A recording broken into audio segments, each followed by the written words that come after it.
Assalamualaikum warahmatullahi wabarakatuh. Halo sahabat cerita kehidupan. Apa kabar kalian semua?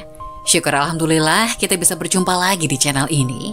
Salawat dan salam selalu tetap tercurah kepada junjungan kita, Nabi besar Muhammad Sallallahu Alaihi Wasallam. Tidak lupa kami sampaikan salam sehat, salam sejahtera. Semoga kita semua tetap dalam lindungan Allah Subhanahu wa Ta'ala.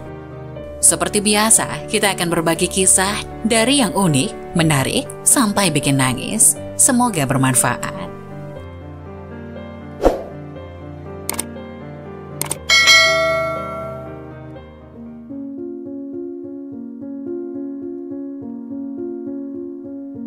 Subhanallah, ternyata begini jeritan mayat ketika sedang dimandikan. Hanya makhluk ini yang tak mendengarnya.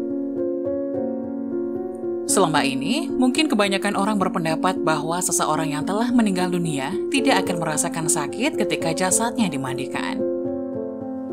Padahal mayat tersebut juga ternyata menjerit ketika sedang dimandikan. Diceritakan Aisyah ketika ia tengah menunggu suaminya Rasulullah Shallallahu Alaihi Wasallam kembali ke rumah, ia mengucapkan salam dan kemudian berdiri untuk menyambut Nabi. Duduklah di tempatmu, tidak usah berdiri wahai Ummul Mukminin. Begitu ucap Rasulullah Shallallahu Alaihi Wasallam.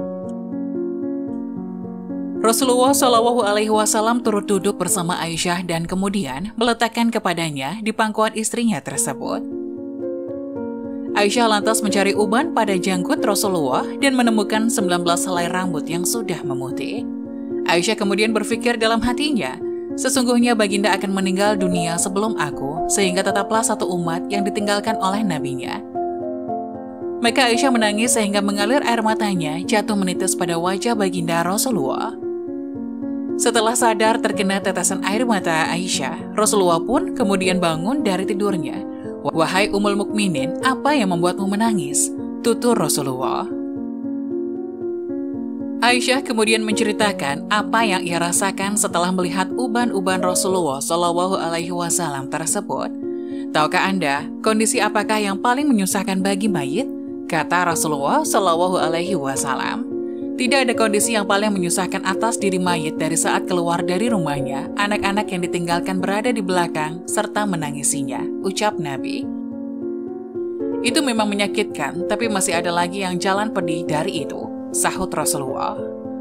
Tidak ada kondisi yang lebih berat atas diri mayit dari saat dia dimasukkan dalam liang lahat dan dikubur di bawah tanah, para kerabat, anak, dan istrinya meninggalkannya pulang. Setelah itu datanglah malaikat Munkar dan Nakir dalam kuburnya, ujar Aisyah. Rasulullah tersenyum mendengar jawaban istrinya ini. Nabi lantas menjelaskan bahwa sesungguhnya saat yang paling berat bagi mayit adalah ketika datang tukang memandikan mayit. Pemandu jenazah biasanya akan melepaskan cincin yang dipakai si mayit, melepaskan pakaian kemudian memandikan. Saat itu roh akan menjerit kuat, di mana suaranya dapat didengar seluruh makhluk kecuali jin dan manusia. Apa yang diserukan oleh ruh itu ya Rasulullah? Tanya Aisyah. Hai tukang memandikan, demi Allah aku mohon kepadamu agar mencopot pakaianku dengan pelan-pelan. Karena sesungguhnya saat ini aku sedang istirahat dari sakitnya pencabutan nyawa malaikat maut. Begitu kata Rasulullah Shallallahu Alaihi Wasallam. Rasulullah meriwayatkan bahwa mayit tidak boleh dimandikan menggunakan air panas dan air dingin, sebab jasad seseorang seperti terbakar saat nyawanya dicabut malaikat maut. Bahkan ketika dimandikan, ruh berkata kepada tukang memandikan jenazah, jangan memegang jenazah terlalu kuat, sebab masih terluka karena keluarnya nyawa.